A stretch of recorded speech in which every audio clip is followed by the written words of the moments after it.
烧上哈顺果，晚上哈莫西果，晚几里，今天是9月7号, Sinchisan, Walter Wilson Cho. Buenas noches México, buenos días China. Bienvenidos a este informativo Chinatown TV News por Internet, primer y único medio de difusión en México y América Latina de las noticias de China en español y primer programa chino de la televisión mexicana, su servidor Vicente. Hoy, 6 de septiembre de 2016, continuaremos en la segunda parte haciendo de su conocimiento la información relevante del 7 de septiembre de 2016. La primera nota se intitula G20 en Hangzhou, la hora de la inclusión. Christine Lagarde, directora gerente del Fondo Monetario Internacional, anda de plácemes por estos días con sus amigos y asociados chinos, a cambio de traerle la buena nueva de que el Fondo Monetario Internacional ha elevado sus pronósticos de crecimiento del Producto Interno Bruto para China en 2016. En contraste con los decepcionantes desempeños de casi todas las demás economías, la quinta mujer más poderosa del mundo recibió una mana caído del cielo, la iniciativa de sus anfitriones en Beijing, quienes agregaron una cuarta aspiración al tema de la cumbre del G20.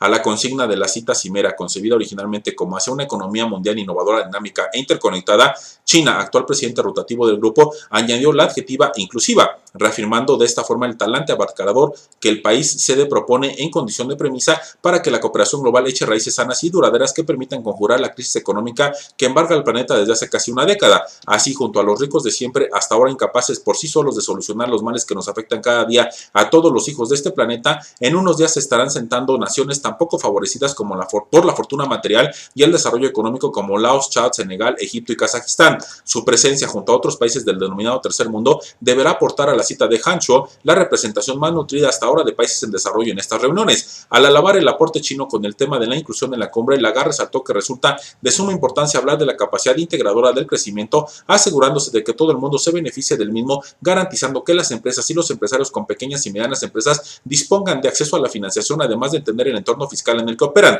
Y para quienes se pregunten por la pertinencia de los 5 países en vez de desarrollo antes mencionados, no está de más señalar que 3 de ellos implican a unos cuantos millones de habitantes. Laos ostenta la presidencia de la Asociación de Naciones del Sudeste Asiático, que agrupa a 10 pujantes economías regionales. Chad tiene en sus manos la actual jefatura de la Unión Africana con 54 países bajo su égida, y Senegal preside en estos momentos la nueva Asociación para el Desarrollo Económico de África, junto a otras 5 naciones del continente africano, concebida como un plan de acción para el desarrollo económico dentro de la Unión Africana. Súmese que todos los integrantes del denominado grupo BRICS, Brasil, Rusia, la India, China y Sudáfrica, asistirán como de costumbre en estas reuniones.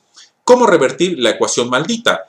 Pero más allá de los habituales oropeles, las fotos de familia y frases alabaciosas al uso, lo que buena parte del mundo se pregunta hoy es hasta qué punto será útil en la práctica el foro de Hangzhou. ¿Se reducirá la pobreza en lo adelante? ¿Habrá menos polarización social, menos corrupción? ¿Tendremos bridas para la descomposición medioambiental, más y mejores alimentos, mejor educación? Y así ad infinitum. Llegado a este punto, se impone recordar que el mecanismo del G20 surge como una necesidad imperiosa de dar respuesta, cuando menos novedosa y alejada de los mecanismos tradicionales conformados por la Organización de las Naciones Unidas, Banco Mundial y Fondo Monetario Internacional, entre otros, al fenómeno cíclico de la crisis económico-financieras. Sus orígenes datan de las devastadoras consecuencias de la crisis asiática de 1997 y su madurez como agrupación llegó con el derrumbe financiero mundial que propició la crisis de las hipotecas en Estados Unidos en 2008, cuyos coletazos se siguen sintiendo. La debacle del 2008 hizo que muchos abrieran los ojos. Gobiernos y entidades financieras por igual parecieron ganar conciencia de que un mundo sometido a la ecuación maldita de privatizar las ganancias y socializar las pérdidas solo podría llevarnos de cabeza al abismo. Esta lógica infame del capitalismo, también descrita en el filme La Gran Apuesta del realizador estadounidense Adam McKay, precisaba de una revisión total. Y así nació y así fue consolidado el G20. Y no es que el foro de Marra sea la panacea, mucho que le falta por andar aún, pero su nacimiento implica la admisión sin tapujos de que el mundo capitalista enriquecido es incapaz de evitar las crisis, mucho menos garantizar sociedades más equitativas y prósperas a escala global, acudiendo a sus viejas fórmulas y permitiendo que el mundo campee y el mercado por sus respectos. El factor China.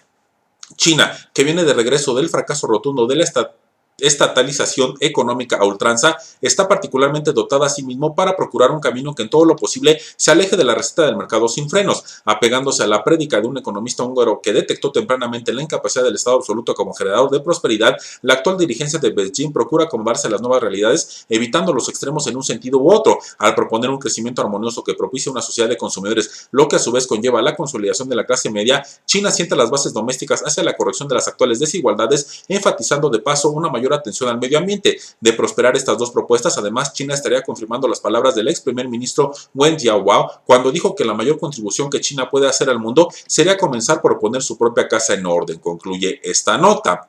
G20 de Hangzhou 2016, la oportunidad para revivir la economía mundial. La celebración de la cumbre del G20 tiene un significado muy especial para China y para el mundo. Para China es la ratificación de que hoy en día ocupa un lugar central en el escenario internacional y también una oportunidad de exponer con mayor detalle que nunca su estrategia para corregir varios de los males que aquejan al mundo. Y para la posibilidad de hacer cruciales e impostergables ajustes al esquema de administración, de modo que permita por fin encauzar la economía por el rumbo de la recuperación definitiva. Fundamentalmente para el logro de este objetivo es, ante todo, avanzar en la reforma del grupo mismo, de modo que se acerque cada vez más a su nueva naturaleza de mecanismo de gobernanza global y se aleje de la que hasta ahora ha tenido una simple herramienta de reacción a la crisis. Y en segundo lugar, profundizar la reforma del sistema financiero internacional y adoptar una estrategia integral de crecimiento a largo plazo que garantice una distribución de los beneficios más equitativa y de amplio alcance. Aprovechando su condición de local en el evento, China defenderá agresivamente ambas propuestas. Asimismo, los líderes de las economías más poderosas debatirán sobre la forma de paliar los efectos negativos de la salida del Reino Unido de la Unión Europea y divisar estrategias para que eventos como este no se repitan, para convencer a los gobiernos y más aún a los ciudadanos de los beneficios de la integración. En pleno auge de esta, la decisión de los británicos de abandonar el bloque europeo ha significado un golpe desestabilizador para la región y para el mundo entero, y ha generado temores de un efecto réplica y de una posible escalada de medidas proteccionistas que difícilmente podrán ser más inoportunas y perjudiciales, con el crecimiento económico, el comercio y la inversión perdiendo cada vez más terreno. Si hay un ejemplo de que la globalización desemboca en resultados positivos, es China, que ha sacado el mejor provecho de ella. Por ejemplo, el país defenderá la noción de que la coyuntura actual, la salida no es aislarse, sino por el contrario, unir esfuerzos en torno a uno mismo, en este caso, el logro de un crecimiento robusto, sostenible y equilibrado de la economía mundial. De hecho, en el mundo actual, aislarse es virtualmente imposible. O surgimos juntos o nos hundimos juntos. Tal es el nivel de cohesión que hemos alcanzado. Por eso, la respuesta de un retroceso como el retiro del Reino Unido de la Unión Europea debe ser un llamado y, más que eso, un compromiso a unar fuerzas. Pero aparte del esfuerzo conjunto y la cooperación, se hace urgente prestar la atención debida a la innovación. En la era actual, en la que las nuevas tecnologías y las nuevas energías amplían las posibilidades de producir más, mejor y a menor costo, y en la que el emprendimiento está en pleno auge,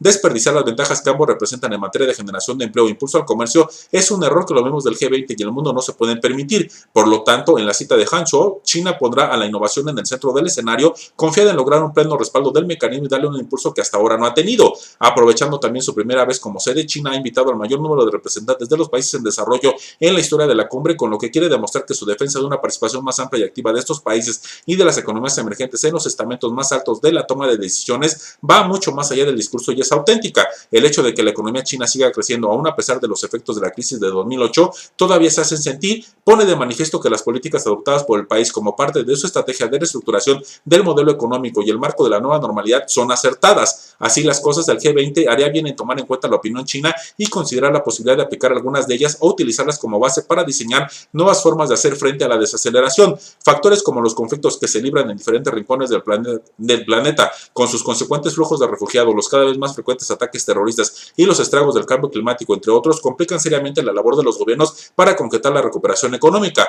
No obstante, la precaria situación de la economía internacional y la preponderancia que limpia y justamente se han ganado las economías emergentes hacen imperativo que el grupo aproveche la oportunidad que representa la cumbre de Hangzhou para definir un nuevo mapa de ruta que verdaderamente permita, tal y como lo dice su lema, construir una economía mundial innovadora, revitalizada, interconectada e inclusiva, concluye esta información.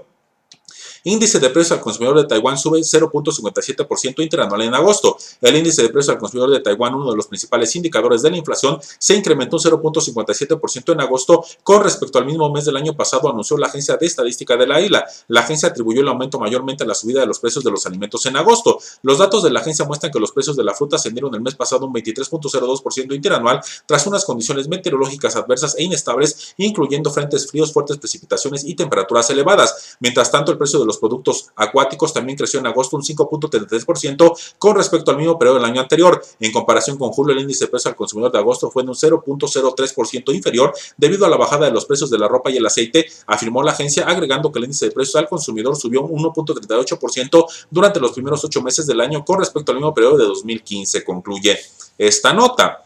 Primer ministro chino destaca fortalecimiento de eslabones débiles y profundización de reformas. El primer ministro chino Li Keqiang ha pedido mayores esfuerzos para fortalecer los eslabones débiles y profundizar las reformas de reestructuración económica y para aumentar los ingresos de los ciudadanos. Li instó a una implementación más rápida de los proyectos del 13º Plan Quinquenal 2016-2020 que sean de importancia nacional o estratégica para eliminar dichos eslabones débiles de la economía y reducir la brecha entre las zonas rurales y urbanas, según un comunicado emitido después de una reunión ejecutiva del Consejo de Estado del Gabinete chino. El primer ministro exigió reformas más profundas como la reducción de las formalidades burocráticas y la delegación de poderes en las autoridades inferiores con el fin de estimular la inversión privada, concluye esta información. Así, damos fin al segundo informativo de este día. Gracias por su consideración.